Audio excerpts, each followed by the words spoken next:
ആലപ്പുഴ മണ്ണഞ്ചേരിയിൽ കവർച്ചയ്ക്കെത്തിയ കുറുവ സംഘത്തിൽ സന്തോഷ് സെൽവത്തോടൊപ്പം ഉണ്ടായിരുന്നവരെ തിരിച്ചറിഞ്ഞു. തമിഴ്നാട് സ്വദേശികളായ വേലനും പശുപതിയുമാണ് മണ്ണഞ്ചേരിയിൽ മോഷണത്തിനെത്തിയത്. ഇരുവരും തമിഴ്നാട്ടിലേക്ക് കടന്നതായി അന്വേഷണ സംഘത്തിന് വിവരം ലഭിച്ചു.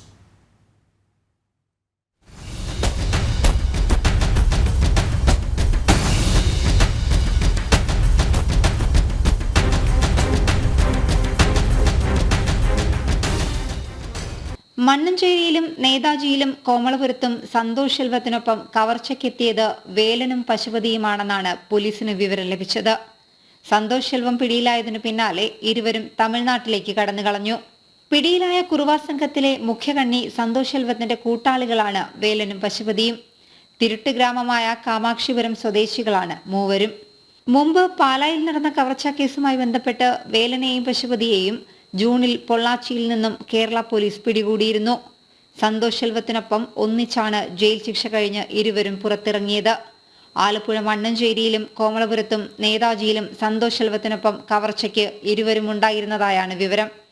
തമിഴ്നാട് പോലീസിനെയും ഇവരെക്കുറിച്ചുള്ള വിവരങ്ങൾ അറിയിച്ചിട്ടുണ്ട്. അതേസമയം പിടിയിലായ കുറുവ സംഘാംഗം സന്തോഷ് സെൽവത്തിനായി പോലീസ് നൽകിയ കസ്റ്റഡി അപേക്ഷ ഇന്ന് പരിഗണിക്കും. കസ്റ്റഡിയിൽ കിട്ടിയാൽ കവർച്ച നടന്ന സ്ഥലങ്ങളിൽ ഇയാളെ തെളിവെടുപ്പിനെത്തിക്കും. സന്തോഷിനൊപ്പം പിടിയിലായ മണികണ്ഠനെ വിശദമായി ചോദ്യം ചെയ്യുകയാണ്. ആലപ്പുഴയിലെ കവർച്ചകളിൽ ഇയാൾ ഉൾപ്പെട്ടതിന്റെ കൃത്യമായ വിവരം ഇതുവരെയും പോലീസിന് ലഭിച്ചിട്ടില്ല. കുറുവ സംഘത്തിൽപ്പെട്ട 12 പേരാണ് ഇനിയും പിടിയിലാകാനുള്ളത്.